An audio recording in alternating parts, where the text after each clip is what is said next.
Hi everyone, I'm Reina Augustine and welcome to the Community Impact. The reason behind this show is to bring to you the amazing people who are making a difference in the community.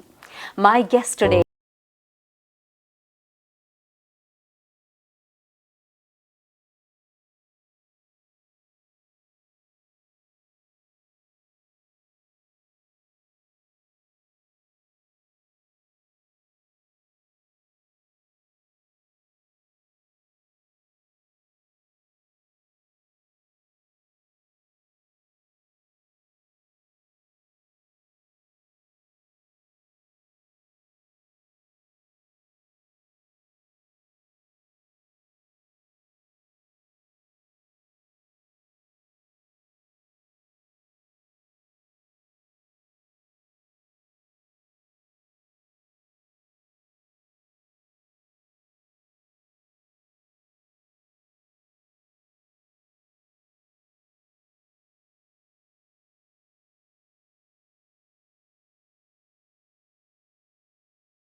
ladies and gentlemen, please welcome James. Hi, James. Thanks, Reina. It's lovely to be here today. James, I have met you many times in the community events and of course our good friend Duncan Pegg's office. So you have been into politics for how long now? Well, I've been in politics, I think, for over 20 years. In fact, I was recruited into politics by Duncan Pegg himself at Griffith University in my first year of university. And I often think how different life would have been if Duncan hadn't got me involved in the first place. So Duncan was a prolific politician, a fantastic campaigner and a brilliant political mind.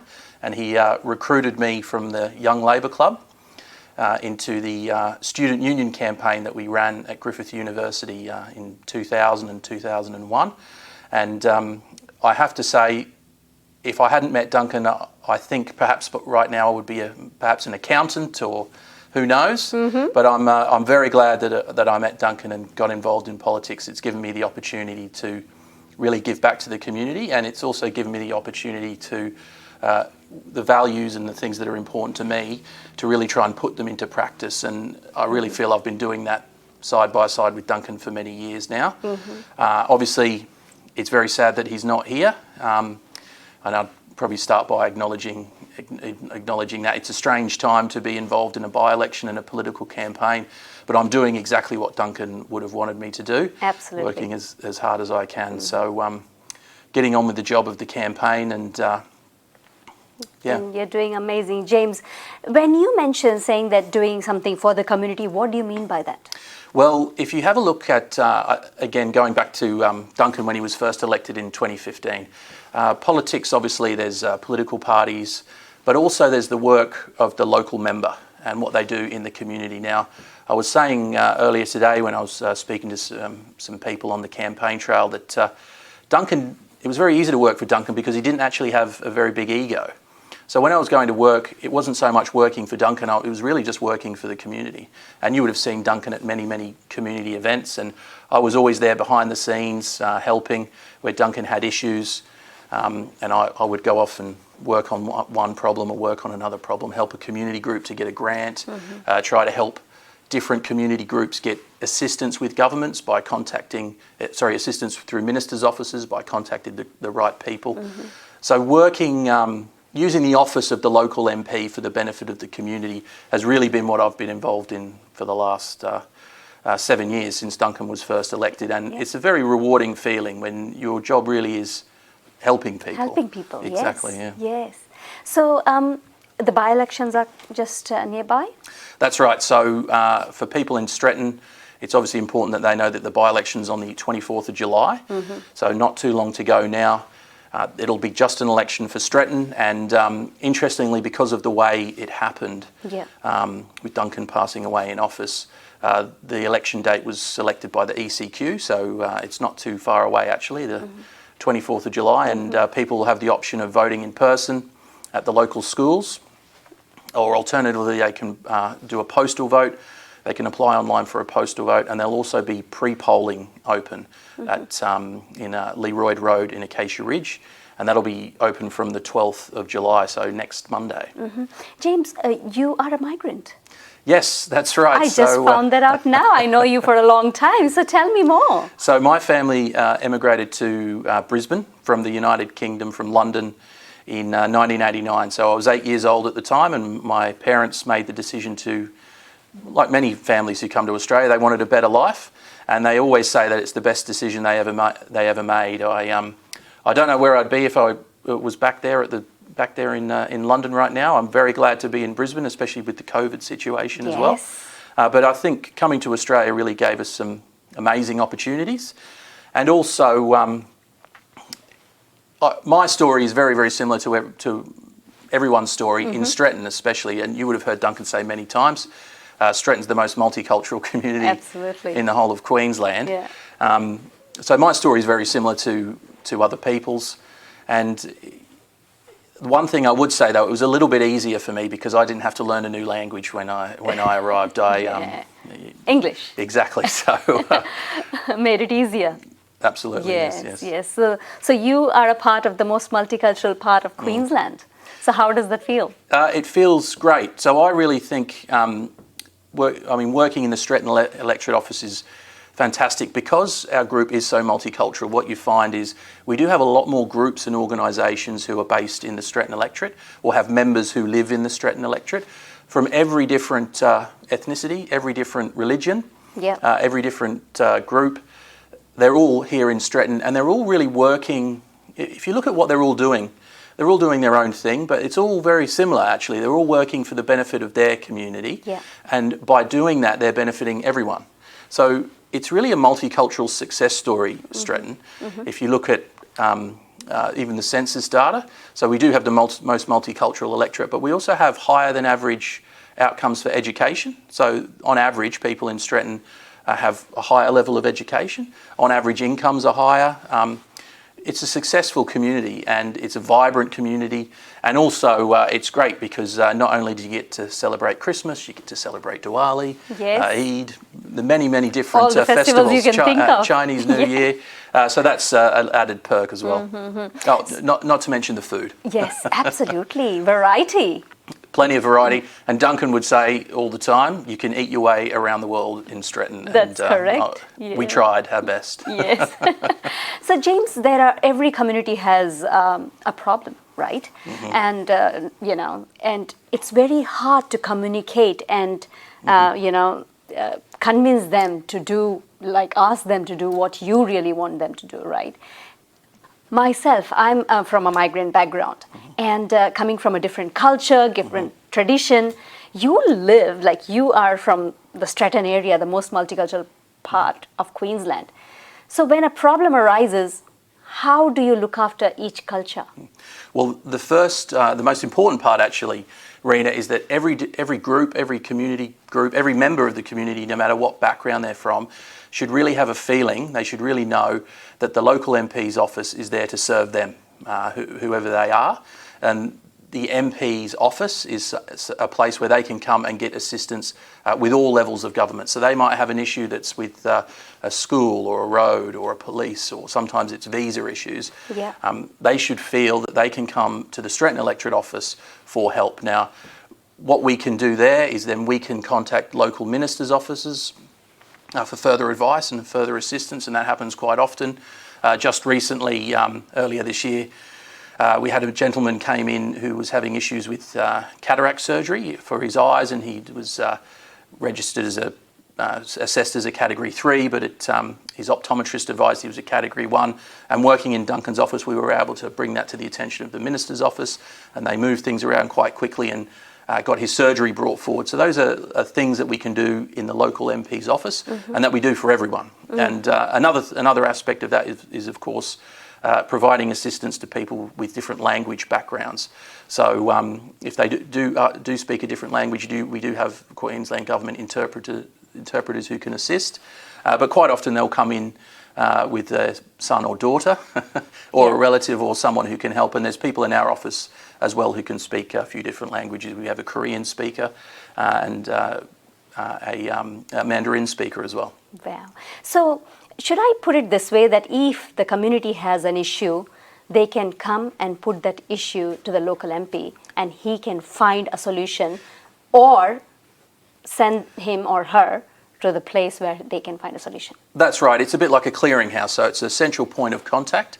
And we can't promise to solve every problem, and in fact, that you can probably get yourself in trouble if you promise to be able to solve every problem. But people really deserve an answer, so if you can help, you can provide the correct advice. This is where you need to go. This is the grant that you should apply for. This is how you apply for the grant. This is what you need to do. These are the people you need to speak to. These are the documents you need. All of these things we can help with in the MP's office. And in Duncan's office, we were always very busy, so we had quite a bit of experience with all the different issues that come up. So, yeah, the MP's office is really a central point of contact. Because he was so approachable. He was a people person, so people didn't hesitate to come in. No, Duncan was definitely a people person. Yeah. He had more friends than anyone else I know. And he spent a lot of time. He really enjoyed talking to people and being with people and really learning about them and listening to them, not sort of telling them his thoughts, but listening. And my commitment to Duncan is to carry that on, to try and carry that tradition on, and to carry on how the Stretton office works.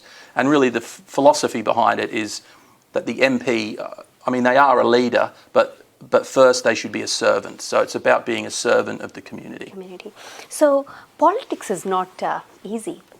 No. No, it never has been. No, it isn't. That's very true, Rena. But maybe perhaps it shouldn't be easy. It's a battle of ideas. So we have our ideas in the Labor Party and Anastasia Palaszczuk about how we should deal with COVID and how we should push our economic recovery on. And other people have other ideas, and those ideas are sort of argued about, and ultimately one side wins and one side gets to push forward their agenda. So my question to you, James, is you've been in this world for 20 years. Wasn't there a time when you said, this is I had enough because this is too much of, negativity? Have you ever felt that way? Maybe sometimes. However, for people like myself and people like Duncan, politics is really, it's a bit like a vocation or a calling. Maybe not as, I couldn't really compare it to a religious calling. That's a whole nother level. But the reason you keep becoming drawn back to it is because you want to contribute to the community. You have strong and passionate ideas about what you think will benefit the whole community, about what is good for working people, what's good for families, about how government should spend the money that they have in their budgets for the benefit of everyone. And many people probably wouldn't want a career in politics, but if you're drawn to it, you'll keep getting drawn back to it over and over again. So the positives outweighs the negatives? Absolutely, yes. Yeah? That's a very good way of putting it, actually, Rena. There are some negatives, but the positives definitely outweigh the negatives overall. All right. James, if people want to get into politics, people are scared, to be honest with you, especially the migrant communities, because we think that, will we get a fair chance, right? Whom to approach, how to get into it. So what would you suggest them? How can they start? I think this is a very interesting question, and it's actually something I've been talking about quite a bit lately on the campaign. As I've been campaigning and speaking to families, especially multicultural families, what you find is a few things. Number one, especially in Stretton, quite often their children are very successful. So you'll have doctors, lawyers, engineers, IT professionals, business owners, and their families have really led them down that track, looking for success and security.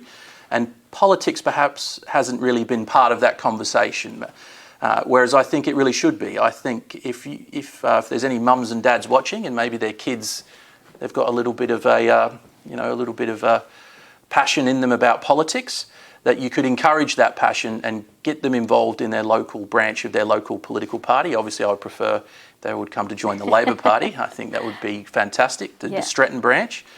But that's the first stage that you get involved in, is your local branch. And local branches are really just little meetings where people discuss and debate policy. They get together. They also support campaigns like my campaign at the moment, and my local branch is fantastic. There's, I think, over 60 people, and it's very active, and they're all helping along on the campaign. So that's the first step, is getting involved in your local branch. But I would say it's probably not something you can force someone into. No. But if you see a little inkling there that they've got a passion for politics, encourage them to get involved. I have seen Duncan posting about the young school kids going to Parliament and visiting. Yep. So tell us more. So anybody can go and visit Parliament? Yes, absolutely. So Parliament is a public house. Actually, during any question time, if you would like to go to Queensland Parliament House, you can go, you sign in, and you can go and sit in the viewing gallery and watch the MPs argue in the chamber. Sometimes it can be very interesting.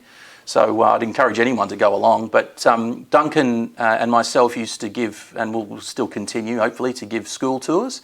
So the local school children will come to Parliament House, and we'll give them a tour of the Red Chamber and the Green Chamber and all of the Parliament building. Wow. And yeah, it's a fantastic place, and we've done countless school tours, and the kids always do find it fascinating and interesting when they come to Parliament. I thought that it's a very good way of introducing the kids that, hey, look at this is how the country is running. Absolutely. Right? There's another program that's also very good, and it's called the YMCA Youth Parliament.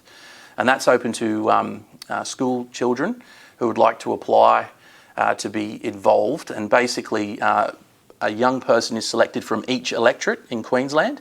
They apply through the YMCA, and you can go on the YMCA website there if anyone's interested.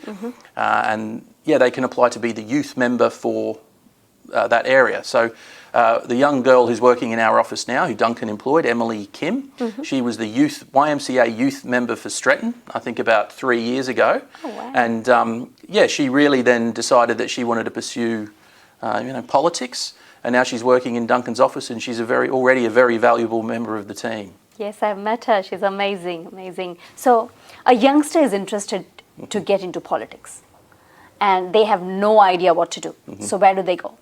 Well, I would suggest two things. Firstly, they should go to their local branch. So the Stretton branch, for instance, meets once a month on the first Monday of the month. And actually, you can join the Labor Party from the age of 15. Okay. And so there are quite a lot of young members who come along. That's the one way of getting involved. Another way of getting involved is through Young Labor, and these are very active at the universities. There's Young Labor branches, and they do their own sort of campaigns as well, often involving the student union. So those are the two ways to get involved. And all you really need to do is to email your local MP, to check which party they're from. You probably want to email someone. If you're interested in joining the Labor Party, you should email a Labor MP. Yeah. Or you can contact party office, the Queensland Labor Party office as well. And you get into that through that. Yeah. Okay, so if there's one advice that you would like to give the youth right now, what would that be? I would say that you have to aim high and don't be scared of failure. So accept that failure is going to be part of your journey. And once you accept that, and then you focus on what you're passionate about, move forward, every day towards it. And especially if you've got an interest in politics too, no one's going to give it to you. You've really got to work hard and keep moving forward, and eventually you'll get there. Fantastic. We wish you all the best, James, and thank you for joining us. Thanks very much, Rihanna. Thank you.